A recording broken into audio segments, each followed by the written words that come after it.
My guest today is Rosie Carnes, who teaches people to sing. Rosie, is it difficult to sing well? Well, I guess the first thing to mention is that when we sing, we ourselves cannot truly know how we sound to anyone who's listening to us. We have to sense what it must be like through a combination of what we can hear and what it feels like to make sound. When I was a child and I created a sound, I felt excited. When I take in breath, I know I'm not just taking in air, I'm taking in the basis of sound. That's exciting too. And is it important to warm up before you sing? Yes, you'll ruin your voice if you're not warmed up, and you'll sound rubbish. Your throat is quite small, and it's what you have to push the air through into your mouth, which is what will frame your music. But in fact, you need to begin with your spine, which wants to be stretched and made flexible. That way your whole body is prepared. The importance of whole body readiness cannot be overstressed. The way you stand affects the way you sing. And your knees are important, apparently. That's right. Your knees want to be over your heels rather than the balls of your feet, and not completely straight, but a little angled. Avoid crossing your legs tightly or pressing them against each other because you'll be too tense. And to maintain your voice in good condition? That's crucial.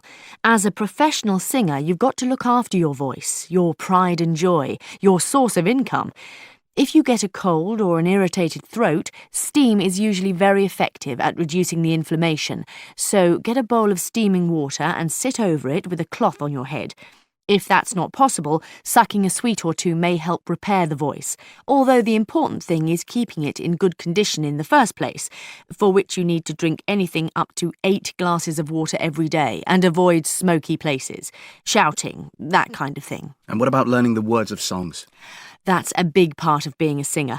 There are various ways of trying to push the limits of your memory, but mine's never been very strong. I've driven several friends to the edge of despair when they're trying to test me, and now I go it alone, going over them again and again and again during the course of an ordinary day, until the meaning sinks down into me.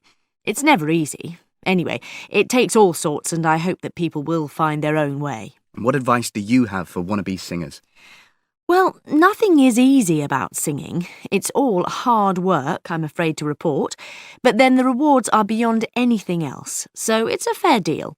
So if you're wanting to have a career as a singer, and if you've got a good voice, then treasure it.